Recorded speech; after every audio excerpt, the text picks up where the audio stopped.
কেমন আছেন আপনারা সবাই? আশা করছি সবাই খুব ভালো আছেন, সুস্থ আছেন। রাইমার নতুন একটি ব্লগে আবারও একবার আপনাদের সবাইকে অনেক স্বাগত জানাচ্ছি। আমাদের না আজকে সকালবেলায় উঠতে বেশ খানিকটা বেলা হয়ে গেছে। আসলে রিহানের শরীরটা তো অনেক দিন থেকেই খারাপ হয়ে আছে। প্রায় ২ সপ্তাহ হয়ে গেল আমরা হোমিওপ্যাথি দেখাচ্ছিলাম। তো ২ সপ্তাহ ধরে ওয়েট করার পর যখন কোনো মতেই হোমিওপ্যাথিতে কমলো না, তখন আমরা অগত্যা একজন অ্যালোপ্যাথি ডক্টরের কাছে, মানে প্রথম থেকেই আমরা যার কাছে দেখাই তার কাছে নিয়ে গেলাম। এখন রিহানের ঠান্ডা লাগাটা বেশ খানিকটাই বেড়ে গেছে। তো দেখা যাক, অ্যালোপ্যাথি চলছে এখন। তো যেহেতু ওর শরীরটা খারাপ সেজন্য ওকে না স্কুল পাঠাচ্ছি না, আর ওই কারণেই আমাদের সবারই ঘুম থেকে উঠতে অনেকটা বেলা হয়ে যাচ্ছে। আর উঠেই জানেন তো এত জোরে খিদে পেয়ে গেছে যে আমি রিহানকে খাইয়ে নিজেদের চা খেয়ে আগে ব্রেকফাস্টটা বানাতে এসেছি। গতকাল রাতে আমাদের চিলা বানিয়েছিলাম, ওই ব্যাটারটাই আবার একটুখানি বেঁচে গেছিলো, তো ওটাই ফ্রিজে রেখে দিয়েছিলাম। ওটাই সকালবেলায় বার করে দুজনের একটা একটা চিলা বানিয়ে নিচ্ছি। আর এদিকে আমার হাজব্যান্ড গেছিলো একটুখানি বাজারে, ওখান থেকে বাটা মাছ নিয়ে এসেছে। অনেক দিন পর এরকম টাটকা বাটা মাছ পেয়েছি, আর এই বাটা মাছের ঝোল, মানে ওই পাতলা ঝোল খেতে এত ভালো লাগে। তো ভাবছি আলু দিয়ে একটুখানি ওই ঝোলই করে দেবো, আর রিহানকেও এই মাছই দেবো।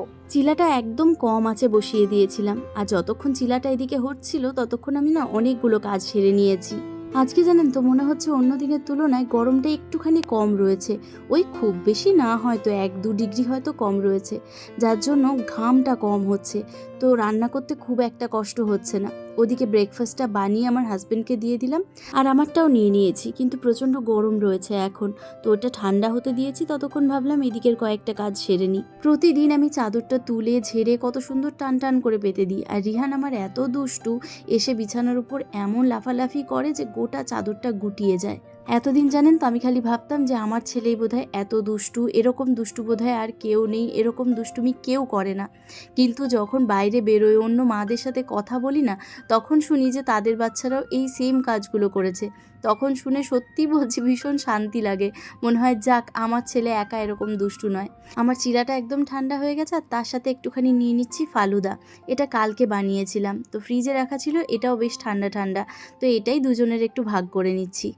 আজ গরম একটু কম লাগছে বটে, কিন্তু দরজা জানলা দিয়ে না ভীষণ গরম হাওয়া আসছে, সেটাতে কিন্তু কমতি নেই। তো সেই জন্য সব জানলাগুলো বন্ধ করে দিয়েছি, আবার এদিকেও শাটারটা দিয়ে দিচ্ছি। যেই আমি খেতে বসেছি অমনি আমাকে খেতে দেখে রিহান আমার সাথে গল্প করতে এসছে। এটা ওটা দেখিয়ে আমার সাথে গল্প করতে যেই শুরু করেছে, আমি ওকে দোলাতে শুরু করে দিয়েছি। ও না এইভাবে দুলতে ভীষণ ভালোবাসে। মাঝে মাঝে মনে হয় কেন যে এত তাড়াতাড়ি ও ছোটোবেলাটা পেরিয়ে যাচ্ছে, ভীষণ কষ্ট হয় সত্যি। এক প্রস্থ রান্না খাওয়া দাওয়া কমপ্লিট হলো, আবার এক প্রস্থ রান্না খাওয়া দাওয়া জোগাড় শুরু করলাম। শীতকালে বেশ এটা ওটা রান্না করে খেতে ইচ্ছে করে, আগুনের সামনে দাঁড়াতেও কোনো অসুবিধা হয় না। কিন্তু এই গরমটা পড়ার পর থেকে না ভীষণ রাগ হয়ে যাচ্ছে, রান্না করতে হলেই মনে হচ্ছে যে কি যেন পাপ করেছি, এই গরমে দাঁড়িয়ে দাঁড়িয়ে রান্না করতে হচ্ছে, সত্যি বলছি।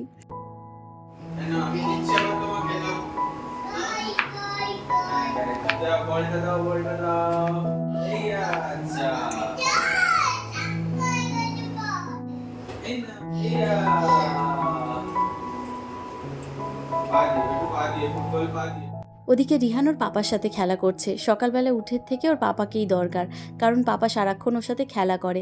আর সত্যি বলছি আমার হাজব্যান্ড ওকে প্রচুর টাইম দেয়, ওকে সামলায় বলেই আমি রান্নাঘরের কাজ বা বাকি কাজগুলো করতে পারি। বাটা মাছটার জন্য একটু আলু পটল কেটে নিচ্ছি, আর একটু পেঁপেও দিয়ে দেবো ঝোলটার সাথে। আর এই ঝোলটাই রাতের জন্যও রেখে দেবো, কারণ রাতে না এখন কিচ্ছু করতে ইচ্ছে করছে না। মাঝে মধ্যে আমার হাজব্যান্ড জানেন তো বলছে যে তোমাকে রান্না করতে হবে না, ছেড়ে দাও, বাইরে থেকে অর্ডার করে দিই, বা দাও আমাকে আমি রান্না করে দিচ্ছি।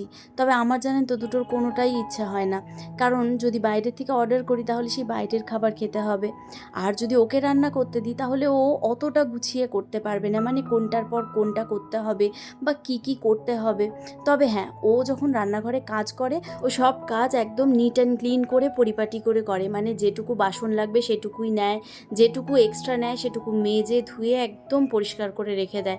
তো সেদিক দিয়ে আমার চিন্তা নেই। কিন্তু হ্যাঁ, আমি যেভাবে ছেলের খাবার করি বা যেভাবে যাই করি না কেন, সেইগুলো অতটা পরিপাটি করেও করতে পারবে না, তাই ওর হাতে না রান্না ছাড়তে পারি না। তাই জন্য ওকে বলি তুমি ছেলেকে দেখো, আমি রান্না করে নিচ্ছি।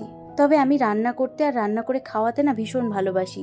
হ্যাঁ, এই গরমটা প্রচণ্ড পড়েছে বলেই একটু কষ্ট হচ্ছে রান্না করতে, না হলে কিন্তু আমি রান্না করতে সত্যিই ভীষণ ভালোবাসি। ঘরে জানেন তো আরও কয়েক রকমের সবজি ছিল, সেগুলো সব আলু পটলের সাথে দিয়ে দিচ্ছি। যেহেতু রিহান খাবে আর রাতেও ওর জন্য রাখতে হবে একটু সবজি, তো সেই জন্য বাড়াতে হবে সবজিটাকে। সবজিগুলো ভালো করে ভাজা হয়ে গেলে একটু আদা গ্রেট করে দিয়ে দেব আর একটু জিরে গুঁড়ো দিয়ে দেব। একদমই পাতলা করব যাতে রাতেও রিহানের খেয়ে কোনো রকমের কোনো পেটের সমস্যা না হয়। গতকাল একটু পনিরের তরকারি করেছিলাম আর একটুখানি পাট শাক করেছিলাম। তো ওই পনিরের তরকারি আর পাট শাকটা রয়েই গেছে অনেকটা। তো ওইটা আমাদের যেহেতু রয়েছে তাই আজকে আর কিচ্ছু রান্না করব না। শুধু রিহানের জন্য একটু উচ্ছে আলু সেদ্ধ দিয়েছি আর বাকি আমাদের ওই পনিরের তরকারি আর পাট শাক আর এই মাছ দিয়ে খাওয়া হয়ে যাবে। যেহেতু আজকে রান্নার ঝামেলাটা কম রয়েছে তাই ভাবলাম আজকে একটু ভালো করে ডাস্টিং করে নিই। দরজা জানলাগুলো তো প্রায় দিনই আমি মুছে নিই। আমার এই ওয়াল হ্যাঙ্গিংগুলো না অনেক দিন হয়ে গেল মোছা হয়নি, আর এর মধ্যে প্রচুর ধুলো জমে গেছে। তো ওই দিকের ওয়াল হ্যাঙ্গিংগুলো আর এদিকে আমাদের যে ফটোগুলো রয়েছে সেই ফটোগুলো সব মুছে নিচ্ছি। এই ফটোগুলো রিহানের সব ওই 1 বছর যখন বয়স, প্রায় ওই তখনকারই, কোনোটা 9 মাস, কোনোটা 10 মাস আর কোনোটা আবার 1 বছরের ফটো রয়েছে এখানে। যখনই ফটোগুলো মুছতে আসি তখনই একটুখানি দাঁড়িয়ে ফটোগুলো দেখে নিই।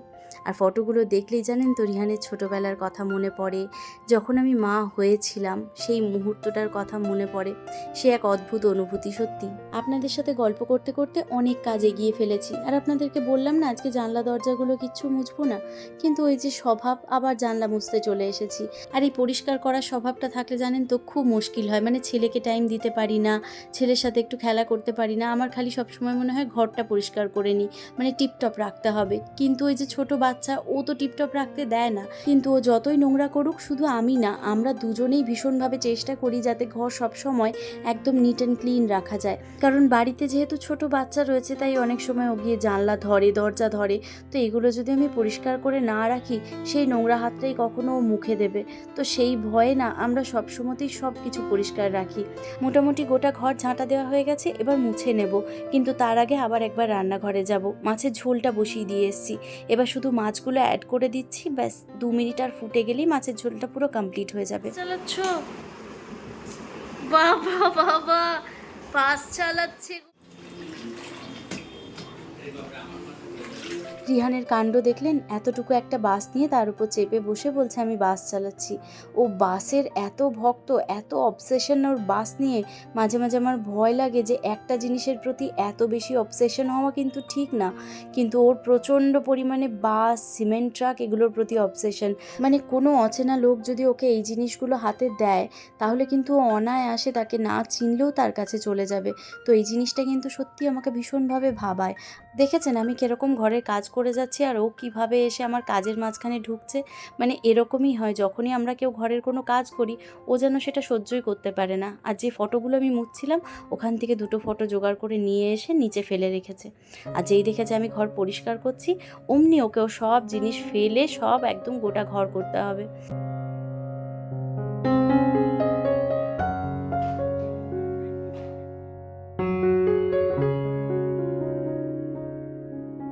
ঘর মোছা কমপ্লিট হয়ে গেছে, আর ঘরটা মোছা হয়ে গেলেই, যেহেতু এখনও স্নান করিনি, বাসি কাপড়ে রয়েছি, তাই গ্যাসটা মুছে নেব।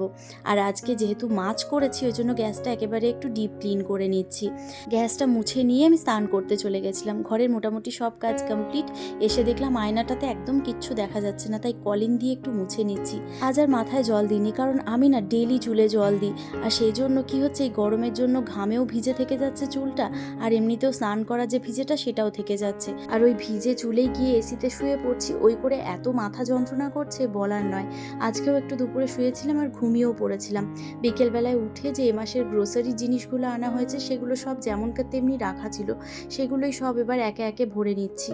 সেই সকাল থেকে শুরু হয়েছে, একটানা কাজ চলছে তো চলছেই। দুপুরটাই যা একটু রেস্ট করার টাইম পাই, তারপরে বিকেলবেলায় উঠে সন্ধ্যের থেকে আবার কাজ শুরু হয়।